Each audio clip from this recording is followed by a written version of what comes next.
Hello, everyone, and welcome to part one of our lore series on Cycle of War, the story that I'm in the process of writing.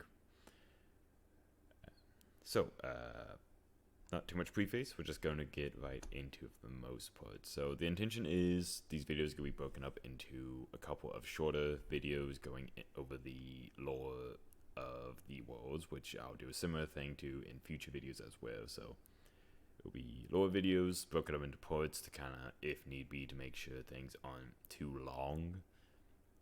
And then after that, I'll be doing an actual reading of some of the stories in said setting. So, without further ado, let's get into our first part, which is creation and the cycle. The world begins with its creation at the hands of two gods. The goddess of life, Vitala, like many gods, grew weary of the constant nature of the gods and created a world. This world was full of life unending, but in time it proved constant, just like the nature of the god to begin with. So it was then that the goddess reached out to another, the god of death, Mors. The only god long wished for companions, and so they struck a bargain. Mors would decide when the inhabitants of the world would die, and the world was complete. It was a kind world of life long lived and a gentle death. Once they died, they would be the companion of Mors until they are reborn into a new life in what became known as the cycle. It was now, with the world finished, the gods named its inhabitants, and the humans were made. And so, for many centuries, that peace reigned upon the seemingly perfect world. The humans learned magic that allowed them to grant miracles of life and bounty, as well as perform great feats of entertainment. But where there was such bounty, there were those with jealousy. The god of malice, Odin, looked upon this world with jealous eyes and hatred for those who made it. Some theorize that the god was jealous of the relationship forged between the gods. Some say it was jealousy for their ability to create such a gentle world when all they could manage was one full of pain and hatred. Others still believe it was simply in the gods' nature, and they simply followed what they believed. So Odin sent his creations, dark and violent creatures known simply as the Beast of Malice. And to the world, they lay waste. The humans were in chaos. They were but powerless prey to the creatures, their magic unfit to deal with the creatures, and could at best keep them at bay for a short time. They were dying faster than the cycle could allow them to be reborn, threatening to break the cycle and the world completely. However, Mors knew of a god who could help them, and though Vitala was hesitant, with little choice, with the world on the brink of destruction, they sought help from the god of war, Bellum. Bellum was long acquainted with Mors and would gladly lend his aid in fending off Odin's creations for a price. In exchange for his aid, he would be allowed to leave his own mark upon the world. What have we to lose? Thought Vitala.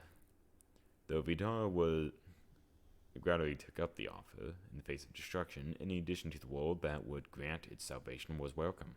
And so, the creations of Bellum, the demons, were sent to the world. These creatures were made in the image of the humans, but they bore horns and fangs like their god, and wielded magic, not for miracles, but for battle. They cast fire and lightning upon the creatures of malice, and with their intellect for war, they created weapons and granted knowledge to the humans necessary to allow them to fight alongside them. Together they fought a long, bloody conflict as the gods watched, bound by the laws not to interfere directly with the affairs of their worlds.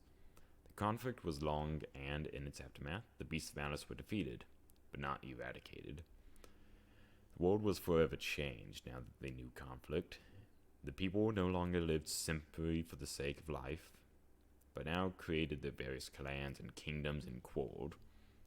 It was no longer the perfect world Vitala had sought to create, but it was their world to watch over and guide alongside Mors and now Bellum, as watch over the gentle balance of the cycle and the inevitable return of Odin.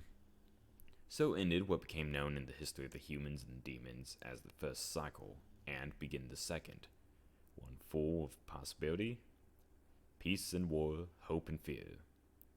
However, the news cycle for one continent in particular would become known as a cycle of war. Hey guys, thank you for watching the video. That was part 1 of our look into the lore of Cycle of War.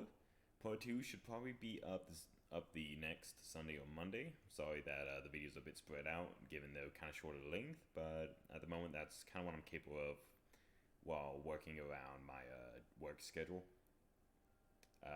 But the Sunday Monday dates should be pretty set. I believe that's when I can get them in.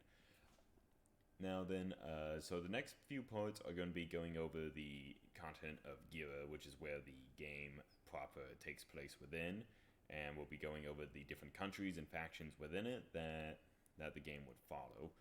So this is where things kind of really start getting good, in my opinion, because this is where there's more of a definite sort of setting, and just not a bunch of kind of real big picture type stuff that are important to setting up the world, yes, but wouldn't particularly play into your direct involvement in it. So yeah, so next part, be on lookout for that this next Sunday or Monday, part 1 of our look into Gira and the countries of Gira. And thank you guys again for watching the video. If you like this, go ahead and leave a like, maybe subscribe, and I hope I can see you guys in the next video. So yeah.